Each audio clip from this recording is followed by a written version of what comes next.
Good morning, students, and welcome back to our channel MS Teacher Academy. This is me, Mayank Sharma, and we have just started our first chapter, that is integer. So, today we are going to discuss the next property of integers, that is repetitive addition. So, in the previous class, we have completed the properties of cumulative properties, associative properties under addition properties of integers. So in this class we will continue to the next property of integers, that is repetitive addition. So what repetitive addition says? It is said when it says when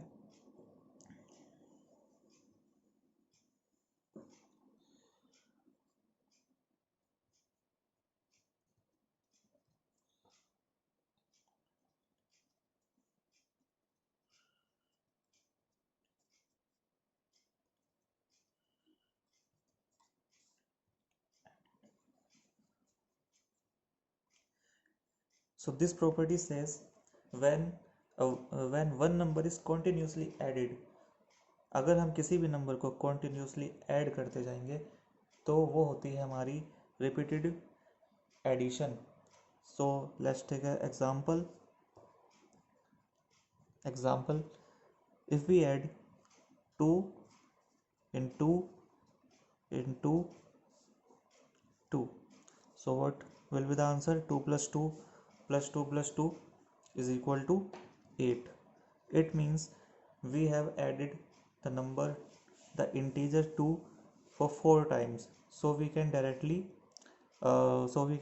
write 2 into 4 is equal to 8, instead of writing 2 by 4 times. This is 1 2 3 4. Instead of writing the integer 2, we have just multiply the number by 4, because 4 is repeated in 4 because 2 is repeated in 4 times, so we have just multiply the integer 2 by 4. So our answer is 8. So this is the repetitive addition of integer. So now the next properties of integer is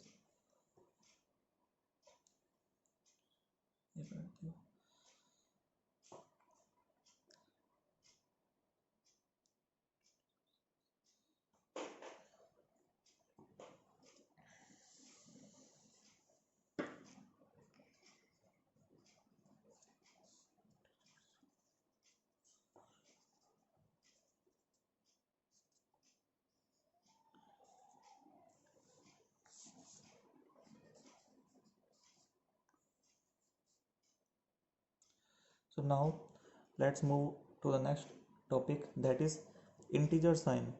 integer signs means integer signs क्या होता है कि हमें 4 rules पहले से ही पता है plus minus वाले.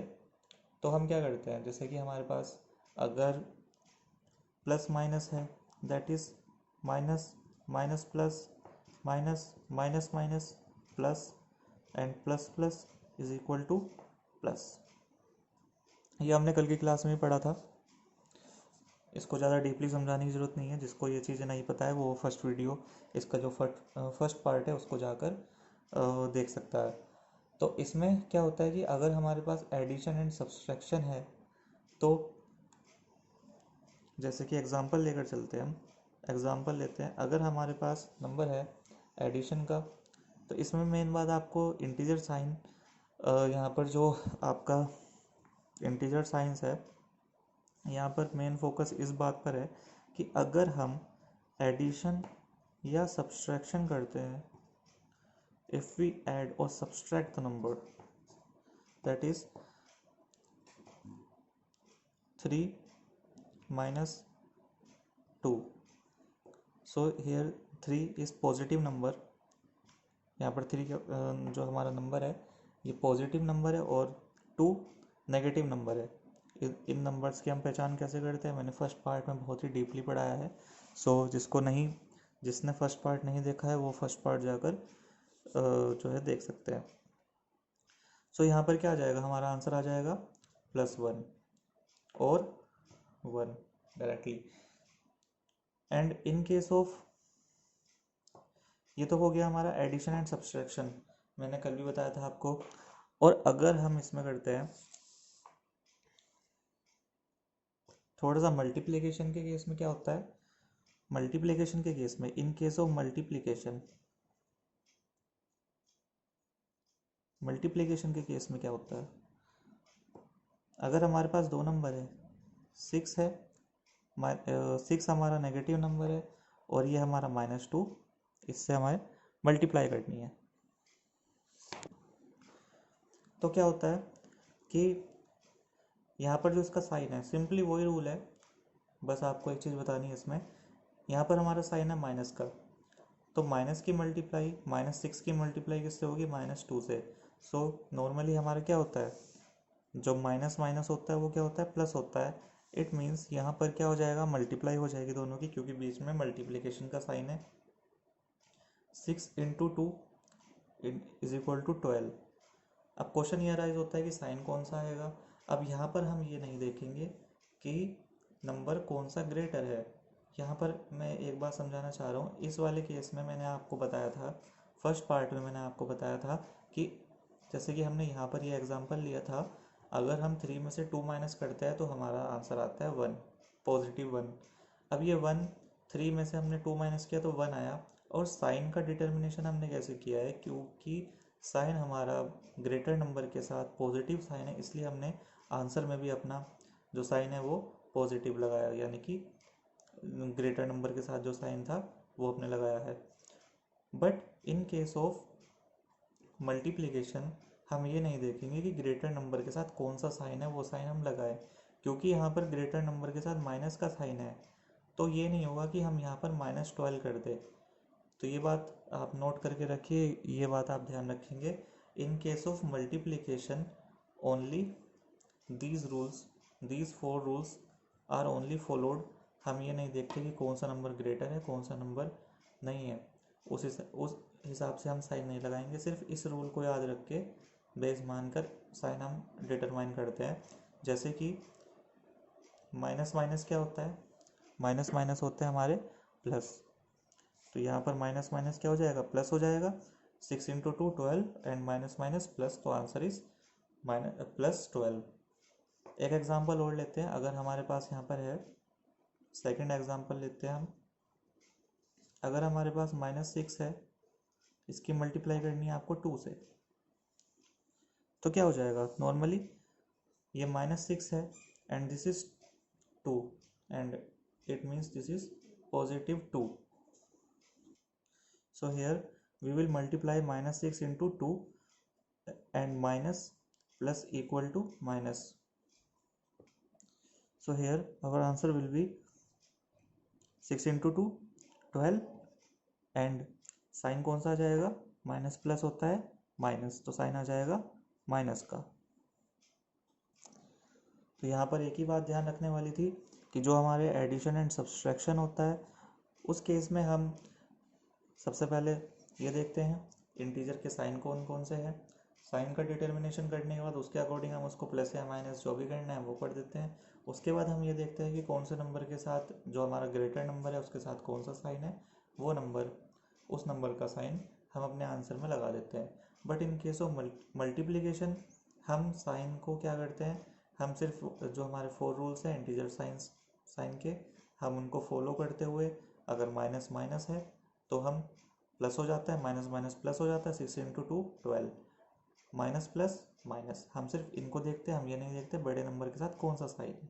जैसे कि यहाँ पर बड़े नंबर के साथ -6, बड़ा नंबर कौन सा है, 6 है, 6 के साथ कौन सा साइन है, माइनस का, तो हमने यहाँ पर हमारा आंसर आया है +12। क्यों आया, क्योंकि माइनस माइनस प्लस होता है, इसलिए +12 हमारा यहाँ पर आंसर आया है। आई होप आप इस बात को अच्छे तरीके से समझ गए होंगे।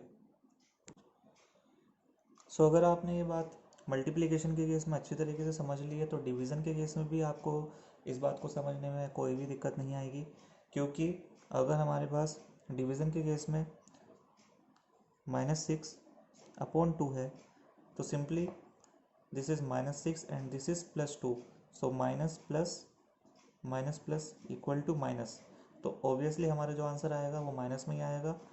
6 को जब 2 से हम डिवाइड करते हैं तो हमारा 3 आएगा, क्योंकि 2 3 6 होएगा, ये डिवाइड हो जाएंगे। सो माइनस प्लस माइनस। और ऐसे ही अगर हमारा यहाँ पर सेकंड एग्जांपल हम लेते हैं, first example, this is second example, अगर हमारा यहाँ पर -6 होता और नीचे हमारा +2 ना होकर -2 होता,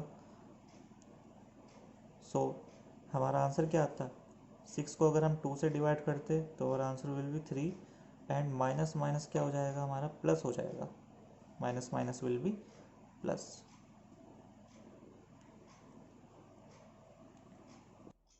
So after completing the addition properties of integer, we will move to the next topic, that is multiplication properties of integers. And in the multiplication properties of integers, the first properties of multiplication property is cumulative property. So what will cumulative property says? Cumulative properties में क्या होगा?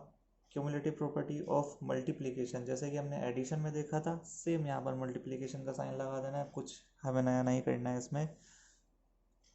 Addition property में आपका ये था कि अगर हमारे पास 2 नंबर्स है, that is a and b, अगर हम उन दोनों को ऐड कर देते हैं और उसका हम रिवर्स यानी कि b इंटू ए, बी में हम a ऐड कर देते हैं, वहाँ पर प्लस का साइन था, यहाँ पर क्या हो जाएगा, क्योंकि ये मल्टीप्लिकेशन प्रॉपर्टी है तो यहाँ पर मल्टीप्लाई का साइन आ जाएगा।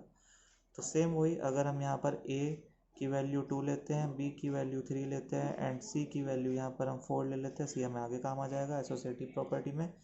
तो यहाँ पर हमारे पास 2 नंबर होते हैं a एंड b, सो यहाँ पर हमने a की जगह 2 रखा है एंड b की वैल्यू हमने 3 रखी है and the value of b is 4 and the value of a is 2.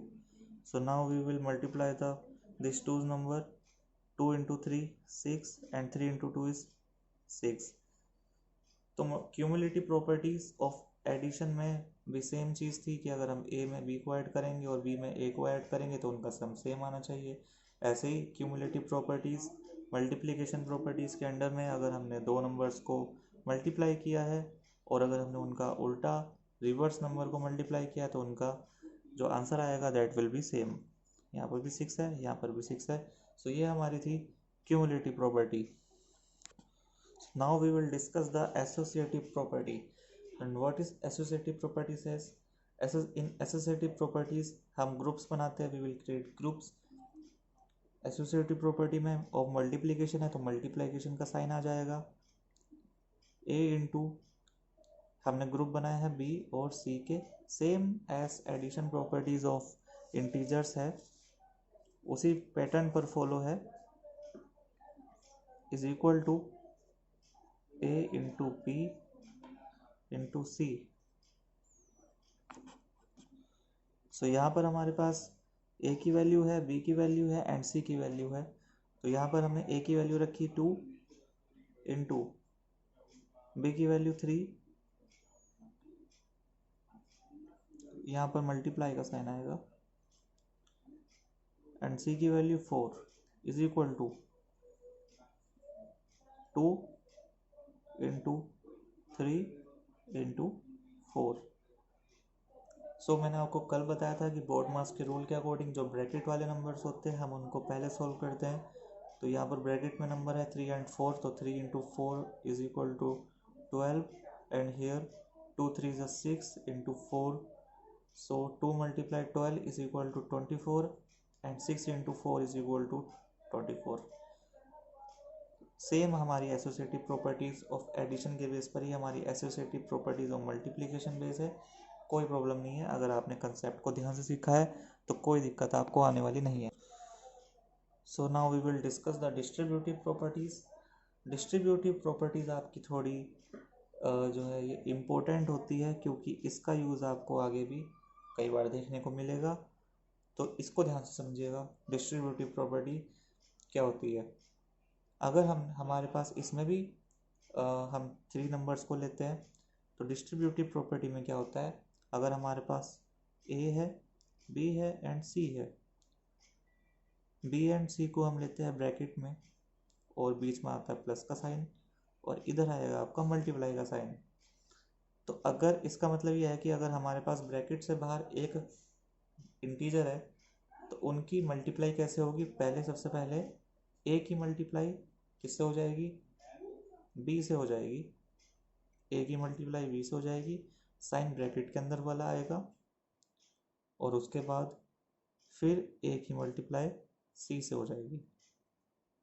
So this is distributive property. Distributive property में आपके पास 3 नंबर होते हैं ए बी सी। आपको जो बी और सी है वो हमने प्लस में लेने हैं।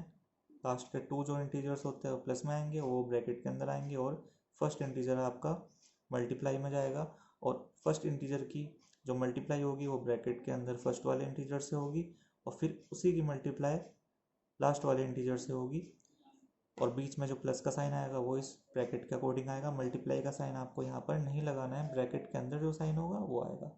ठीक है, तो यहाँ पर हम अपने एग्जाम्पल पुट करके देखते हैं। ए की वैल्यू 2 इंटू बी की वैल्यू 3 प्लस सी की वैल्यू 4। तो इसमें मल्टीप्लाई कैसे होगी, इसमें मल्टीप्लाई आपकी होगी 2 की मल्टीप्लाई किससे हो जाएगी, 3 से। 2 इंटू 3, बीच में साइन कौन सा आएगा, जो ब्रैकेट के अंदर है या फिर प्लस का, एंड 2 की मल्टीप्लाई फिर 4 से हो जाएगी। 2 इंटू 4, 2 3 ज़ा 6, 2 4 ज़ा 8, 6 एंड 8 इक्वल टू 14। सो ये डिस्ट्रीब्यूटिव प्रॉपर्टी आपकी इंपॉर्टेंट होती है, एंड ये हमारी एक एक्स्ट्रा प्रॉपर्टी भी होती है, distributive property. So after completing distributive property, we will move to the next property, that is property of zero. So अब हम देखते हैं जीरो, प्रॉपर्टी ऑफ जीरो। तो जीरो की प्रॉपर्टी में आपके पास एडिशन प्रॉपर्टी आएगी सबसे पहले। बिल्कुल सिंपल है। एडिशन प्रॉपर्टी में होती है कि अगर आप किसी भी इंटीजर में, कोई भी आपके पास इंटीजर है, उसमें अगर आप ज़ीरो को ऐड कर दोगे तो आपका आंसर क्या आ जाएगा, वही इंटीजर आ जाएगा।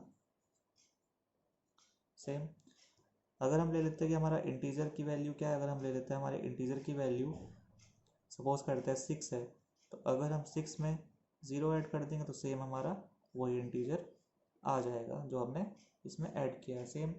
और अगर हम इसमें 6 में अगर हम ज़ीरो ऐड करते हैं तो 6 आएगा, और अगर हम ज़ीरो में 6 ऐड कर देंगे तब भी 6 आएगा, सिंपल।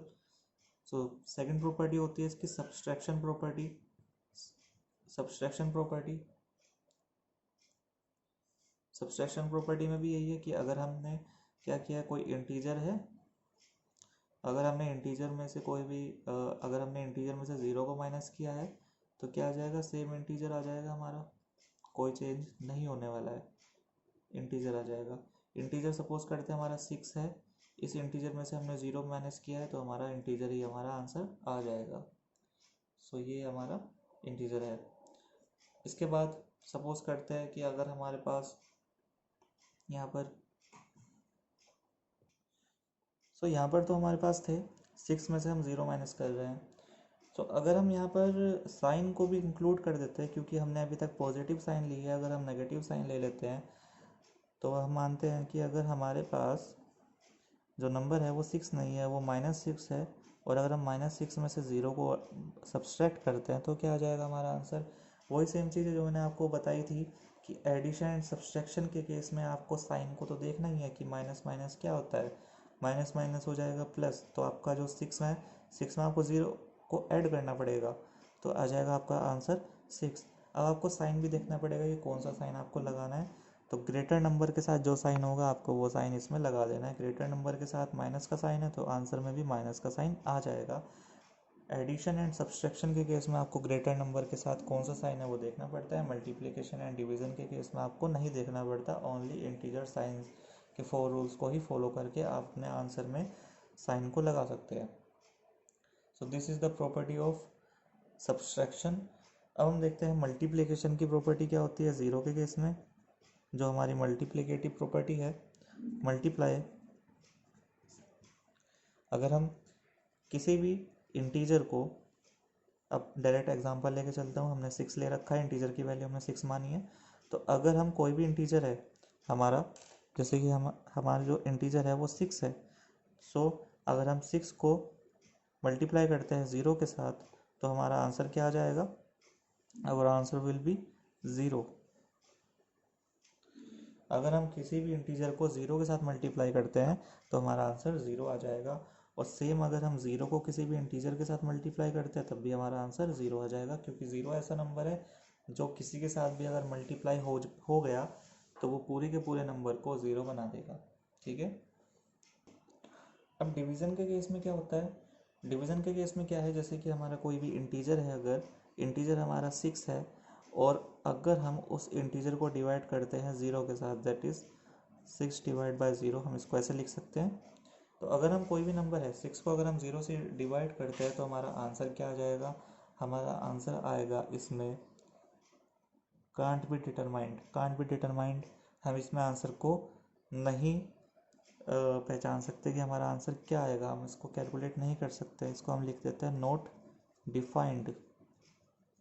हम आंसर को डिफाइन नहीं कर सकते कि हमारा आंसर क्या आएगा। अगर हमारे डिनोमिनेटर में 0 है, ऊपर चाहे कोई भी नंबर हो, तो हम अपने आंसर को फाइंड आउट नहीं कर सकते। And in case of vice versa, that is 0/6, अगर हमारे पास डिनोमिनेटर में ग्रेटर नंबर है, अगर हमारे पास डिनोमिनेटर में 6 है, तो हम उसका आंसर फाइंड आउट कर सकते हैं। तो हमारा आंसर ऑलवेज 0 होगा, क्योंकि अगर आप 0 को किसी भी नंबर से डिवाइड करते हैं तो हमारा आंसर हमेशा 0 आता है। अगर आप किसी भी इंटीजर को 0 से डिवाइड करते हैं तो हमारा आंसर नॉट डिफाइंड आता है, हम अपने आंसर को डिफाइन नहीं कर सकते। So all the topics which required to this chapter, we have finished all the topics. So now we will move to the uh, exercise of the book in the next class. So इस class में हमने सारे के सारे इसके rules थे, जो भी हमें इसमें सीखने वाली चीज़ें थी, एक एक करके मैंने आपको हर चीज़ समझा दिया। अगर आपने इन नोट्स को पढ़ लिया तो इस चैप्टर को करने के लिए आपको कोई भी प्रॉब्लम नहीं आएगी, आपको कुछ भी अलग से पढ़ने की बिल्कुल भी ज़रूरत नहीं है। सिर्फ मैंने जो आपको समझाया है आपको वो ध्यान रखना है, और इसमें आपको कोई भी प्रॉब्लम की बात नहीं होगी। अगर फिर भी आपको कोई प्रॉब्लम आती है तो आप मुझे कमेंट सेक्शन में अपनी प्रॉब्लम को मेंशन कर सकते हैं, मैं आपको 100% रिप्लाई दूंगा। Okay, so we have to finish the class right now, and thank you very much class.